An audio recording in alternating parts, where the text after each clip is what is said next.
اعوذ باللہ من الشیطان الرجیم بسم اللہ الرحمن الرحیم الحمد للہ رب العالمین والصلاة والسلام علی اشرف الانبیاء والمرسلین واہل بیتہ الطیبین الطاہرین المعصومین اما بعد۔ سورہ مبارک آل عمران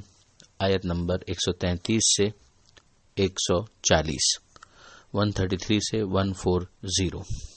بسم اللہ الرحمن الرحیم وسارعوا إلى مغفرة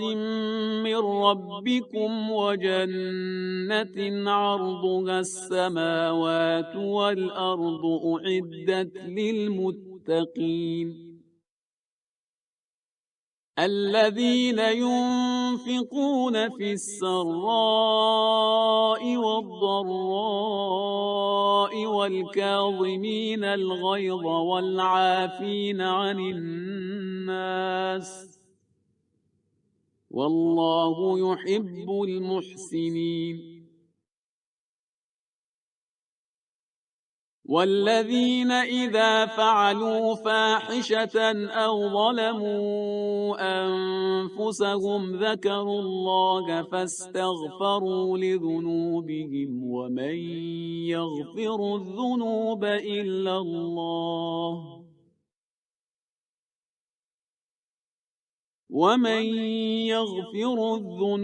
إلا الله ولم يصروا على ما فعلوا وهم يعلمون أولئك جزاؤهم مغفرة من ربهم وجنات تجري من تحتها الأنهار خالدين فيها ونعم أجر العاملين قد خلت من قبلكم سنن فسيروا في الأرض فانظروا كيف كان عاقبة المكذبين هذا بيان للناس وهدى وموعظة للمتقين ولا تهنوا ولا تحزنوا وأنتم الأعلون إن كنتم مؤمنين إن يمسسكم قرح فقد مس القوم قرح مثله وتلك الأيام نداولها بين الناس وليعلم الله الذين آمنوا ويتخذ منكم شهداء والله لا يحب الظالمين۔ یہاں پروردگار عالم ابھار رہا ہے، آمادہ کر رہا ہے کہ جلدی کرو، آگے بڑھنے کی کوشش کرو اپنے رب کی مغفرت کو حاصل کرنے کے لیے اور جنت کے حصول کے لیے۔ اور پھر اس کے بعد جنت کی وسعت کو بتایا گیا کہ گویا آسمانوں اور زمین کی جتنی وسعت ہے ویسے ہی جنت کی وسعت ہے، یعنی تمہیں پریشان ہونے کی ضرورت نہیں، وہاں سب کچھ تمہارے لیے اویلیبل ہے۔ اور پھر یہ بتایا گیا کہ یہ جنت کن کے لیے ہے، یہ اعدت للمتقین، یہ جنت فراہم کی گئی ہے، تیار ہے پرہیزگاروں کے لیے، صاحبان تقوی کے لیے۔ میں نے گزارش کی تھی کہ پچھلے صفحے پر پروردگار عالم نے یہ ارشاد فرمایا کہ واتقوا النار التی اعدت للکافرین، کہ بچو اس آگ سے کہ جو کافرین کے لیے تیار کی گئی ہے۔ یہاں پر بالکل اس کا سائملٹینیس کانٹراسٹ ہے کہ مغفرت حاصل کرنے کے لیے جلدی کرو، جنت حاصل کرنے کے لیے جلدی کرو، وہ جنت جو متقین کے لیے فراہم کی گئی ہے، تیار کی گئی ہے۔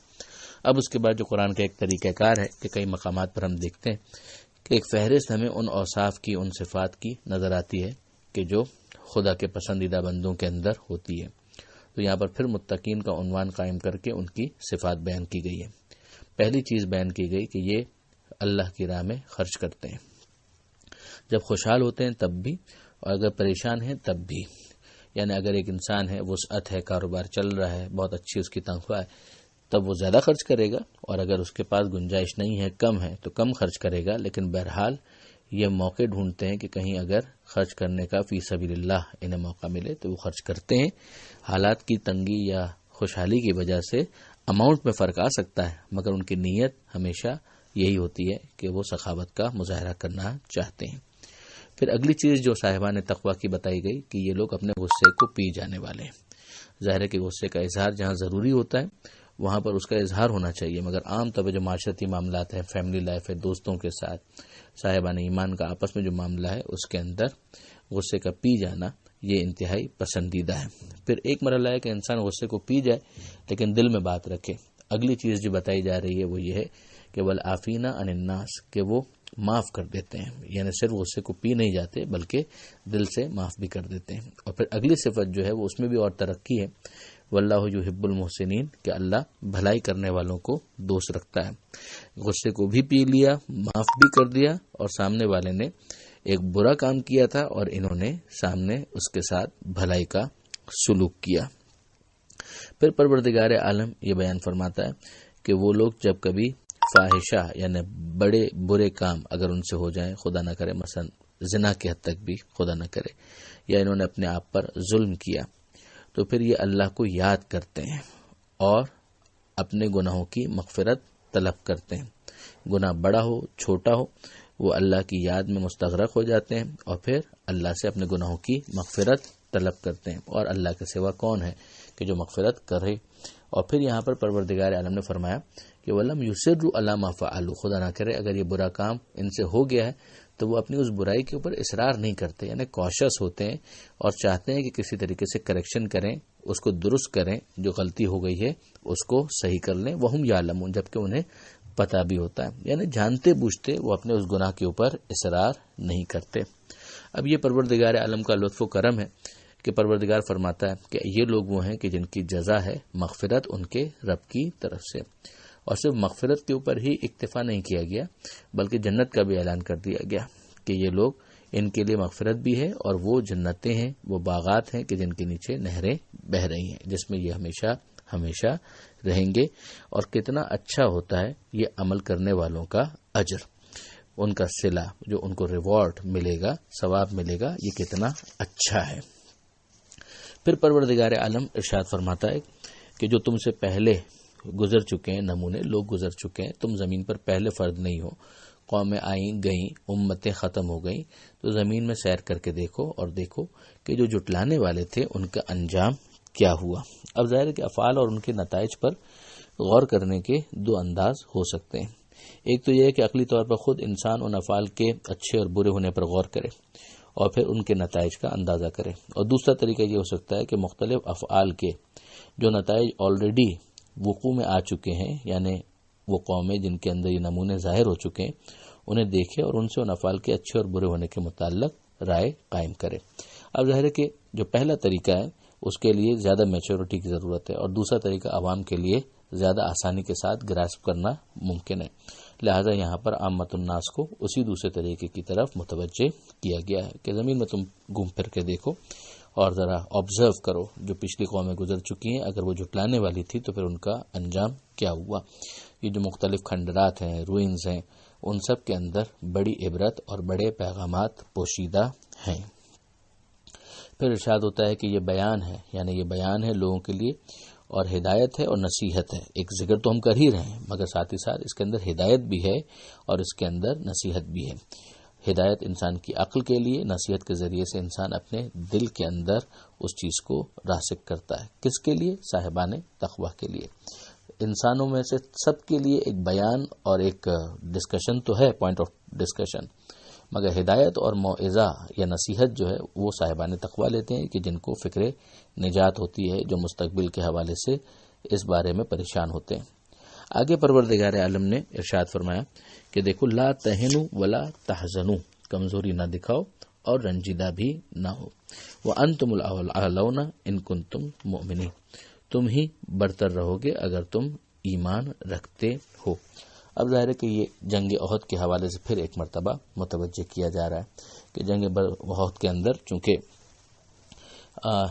شاذ و نادر جو شجاعت اور بہادری کے نمونے ہمارے سامنے آئے، مگر ایک بڑی تعداد وہ تھی کہ جنہوں نے پسپائی اختیار کی اور اس کے نتیجے میں اوور آل مسلمانوں کو بظاہر شکست ہو گئی۔ تو اب اس موقع پر بہت سے افراد جو تھے وہ رنجیدہ ہو رہے تھے۔ تو ایک تو یہی ہے کہ ایمان کے ہونے کی صورت میں چاہے جنگ میں بظاہر تمہیں شکست بھی ہو جائے، لیکن اگر تم حق پر ہو اور تمہارا مخالف باطل پر ہے تو تمہیں اپنا دل چھوٹا کرنے کی ضرورت نہیں ہے۔ اور ایک انتباہ بھی ظاہر ہے کہ اس کے اندر موجود ہے کہ اگر یہ شکست ظاہری طور پر ہوئی بھی ہے تو وہ تمہارے ایمان کی کمزوری تھی، اس کے بعد اگر ایمان مضبوط رکھو گے تو پھر فتح بھی یقیناً حاصل ہوگی۔ آگے پروردگار عالم نے یہ ارشاد فرمایا کہ اگر تمہیں کوئی صدمہ پہنچ گیا، یعنی اب ظاہر ہے کہ زخم لگے ہیں، پریشانی ہوئی ہے، تو ایسا نہیں ہے کہ ظاہری طور پر دوسروں کو کوئی زخم نہیں لگا۔ جو تمہارے دشمن تھے بدر کے میدان میں تو ان کو بھی بڑے زخم آئے تھے، اور اسی احد کے میدان میں بھی ایسا نہیں ہے کہ انہیں بالکل پین نہ فیس کرنا پڑے یا درد کا سامنا نہ کرنا پڑا ہو، انہوں نے بھی اس کے اندر زحمتیں اور سختیاں برداشت کی ہیں۔ پھر ان کے پاس تو سیدھی سی بات ہے کہ آخرت کا کوئی انسینٹو بھی نہیں ہے، وہ تو جو کچھ کر رہے ہیں وہ اسی دنیا اور دنیا داری کے لیے کر رہے ہیں۔ تمہارے پاس تو بہرحال آخرت کا ایک آپشن اور آخرت کا ایک بہت بڑا چام موجود ہے، خدا کی قربت کا ایک بہت بڑا اٹریکشن اور انسینٹو موجود ہے۔ پھر پروردگار عالم فرماتا ہے کہ تلک الایام نداولھا بین الناس، یہ تو دن ہیں جو ہم پلٹاتے رہتے ہیں لوگوں کے درمیان، جس کے لیے کہا جاتا ہے کہ کبھی کے دن بڑے اور کبھی کی راتیں۔ تو جو ایفرٹس ہیں جو بہرحال دنیا کے اندر اسباب کے ماتحت چیزیں ہوتی ہیں، تم محنت کرو گے تو تمہیں نتیجہ ملے گا، اور اگر کمزوری دکھاؤ گے تو اس کا بھی سامنا کرنا پڑے گا جو اس کا نتیجہ ہوگا۔ پھر آگے مزید بھی سمجھایا گیا کہ پروردگار یہ چاہتا ہے لیعلم اللہ الذین آمنوا، کہ خدا یہ دیکھنا چاہتا ہے کہ کون ہے صحیح معنوں میں صاحبان ایمان۔ ظاہر ہے کہ یہ چیز خدا کے علم میں اضافے کے لیے نہیں ہوتی ہے، مگر ایکسپوز کرنے کے لیے ہوتی ہے کہ کون ہے تم میں سے صاحبان ایمان، واقعاً جو واقعی مومن ہے۔ اس سے سمجھ میں آتا ہے کہ جو افراد میدان سے فرار اختیار کر گئے، خود قرآن کی نص کے مطابق ان کے ایمان کے حوالے سے ایک ڈاؤٹ ذہن میں آتا ہے۔ وَيَتَّخِذَ مِنْكُمْ شُهَدَاءَ، اور خدا تم میں سے منتخب کرنا چاہتا ہے، ان لوگوں کو چننا چاہتا ہے کہ جو مثالی حیثیت والے ہیں، جن کو پروردگار عالم نے یہاں پر شہداء کے لفظ سے یاد کیا ہے۔ واللہ لا يحب الظالمین، اور اللہ ظالموں کو دوست نہیں رکھتا۔ یہ لفظ شہداء جو یہاں پر استعمال ہوا، اس کے ذریعے سے بھی ایک اور آیت کی ہمارے سامنے تشریح آ جاتی ہے جو ہم پڑھ چکے ہیں اس سے پہلے دوسرے پارے کے آغاز میں، کہ امت وسط کہا گیا، شہداء علی الناس کہا گیا، اور پھر اس کے بعد ہم دیکھتے ہیں کہ پروردگار عالم کی تعبیر کے لیے تکون شہداء علی الناس۔ تو یہ تمام تر چیزیں بتاتی ہیں کہ یہ کچھ آئیڈیل افراد ہیں کہ جن کا انتخاب کر کے لوگوں کے سامنے ان کو رول ماڈل کے طور پر پیش کرنا مقصود ہے۔ یہ ساری کی ساری امت نہیں ہو سکتی، یہ امت کے کچھ گنے چنے افراد ہیں کہ جو بہترین تعبیر کے مطابق ائمہ اہل بیت علیہم السلام ہیں۔ اور یہاں پر ہم دیکھتے ہیں کہ صحیح معنوں میں جو مثالی ہستیاں نظر آتی ہیں وہ بس خود پیغمبر اکرم صلی اللہ علیہ وآلہ وسلم اور حضرت علی بن ابی طالب علیہ الصلوۃ والسلام ہیں، اور جو آخر تک احد کے میدان میں بالکل ڈٹ کر مقابلہ کرتے رہے۔ کچھ وہ تھے کہ جو اس سے پہلے ہی فی سبیل اللہ قتال کے اندر اللہ کو پیارے ہو گئے، جیسے جناب حمزہ اور دیگر افراد، اور کچھ وہ تھے کہ جو بہرحال فرار اختیار کر گئے۔ یہاں پر یہ صفحہ مکمل ہوتا ہے، ابھی یہ گفتگو احد ہی کے حوالے سے آیت نمبر 141 میں بھی جاری رہے گی۔ پروردگار عالم سے دعا ہے قرآن مجید سمجھنے اور اس پر عمل کرنے کی توفیق عطا فرمائے، اور وارث قرآن امام زمانہ کے ظہور میں تعجیل فرمائے۔ وآخر دعوانا ان الحمد للہ رب العالمین، والسلام علیکم ورحمۃ اللہ وبرکاتہ۔